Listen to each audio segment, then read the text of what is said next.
good morning, everybody. I'm Muriel Bowser, and I am with members of my team, including the Chief of Police, the Deputy Mayor for Public Safety, Lindsay Apia, and the City Administrator for the District, Kevin Donahue. We just completed a meeting with Attorney General Pam Bondi, where we were discussing the President's executive order. We're happy to take a few questions. Mayor Muriel Carbone with DC News Now. Can you give any idea more now that you've talked to Pam Bondi about what it's going to look like with her oversight of MPD? The chief can talk to you about her meetings with federal officials and their the MPD strategic plan moving forward.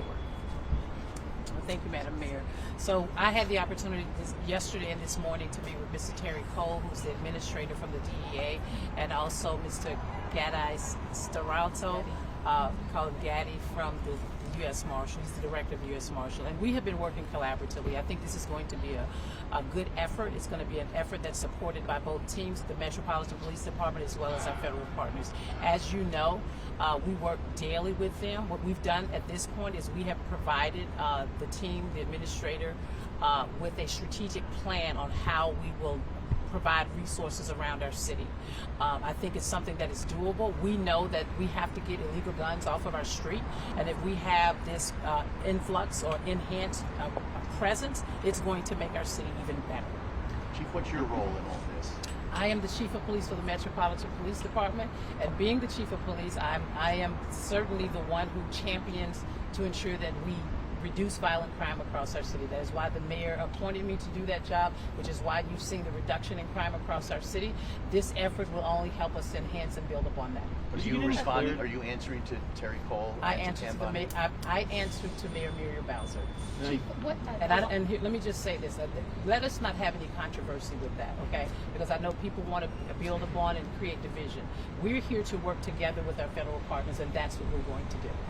Chief, and how are you going to do that? Can you explain what the National Guard is likely to do, what the federal agents are likely to do? And so what the federal MPD agents. So the way we would do any operational plan across our city, we would create a plan. We would put our resources together. We would allocate and look at the locations around our city where we believe there are areas of pockets of crime that we would like to address. We also know that there are opportunities for us to build upon our community engagement with our federal partners who work with us every day, and this is the time for us to do it. I won't go into the details and the devils of our operation plan at this point, but you will see Metropolitan Police Department working side by side with our federal partners in order to enforce the efforts that we need around the city. Can you tell us what the chain of command is now? What does that mean? Well, is it Pam Bondi speaking to the mayor, speaking to you, or how does this work? So the executive order is clear. The President has requested MPD services, and our home rule charter outlines the process. The President designated Attorney General Bondi as his proxy to request services through me. But does the Attorney General have the authority to implement changes in MPD or just request changes? The executive order is pretty clear, and so is the law. The President has the authority, by virtue of the statute, to request services. Our organizational chart, how we do business, how we fund the police, how we make changes, none of that has changed. So you retain hiring, firing? Yes.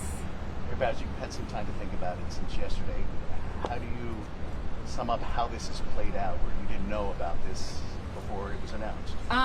What I'm focused on is the federal surge and how to make the most of the additional officer support that we have. We have the best in the business in MPD and Chief Pamela Smith to lead that effort and to make sure that the men and women who are coming from federal law enforcement are being well used, and that if there's National Guard here, that they're being well used, and all in an effort to drive down crime. So how we got here, or what we think about the circumstances right now, we have more police, and we want to make sure we're using them. Are you concerned at all that some of the police that are out there are FBI agents who are assigned to offices who are now patrolling the streets at night? I'm going to rely on the police chief to work with her counterparts to make sure people are being deployed in a useful way. Could you explain what the nature of the relationship between the chief and the administrator is going to be during this 30-day period? It's going to be, she's going to work hand in hand with the people that the president has designated. Just a couple more. Chief, we hear in some other jurisdictions the National Guard are made up primarily of police and law enforcement. Do we know the makeup of the DC I wouldn't National Guard? be able to say that offhand. I think they come from all backgrounds. Are there a lot of law enforcement There who are are. actually? There are a number of Metropolitan Police Department and officers from other law enforcement outfits, firefighters, and others who make up our DC National Guard, because that's who makes up our city. And does the National Guard have the power to make arrests on a day-to-day basis? How does that work? No, the National Guard is not law enforcement. And so, as the chief said, we regularly, because what we do in our city, work with the National Guard, and we'll do the same. That they will coordinate through the Metropolitan Police Department for any services that they're providing during this time. All right. Thanks, everybody. Thank you. Thank you.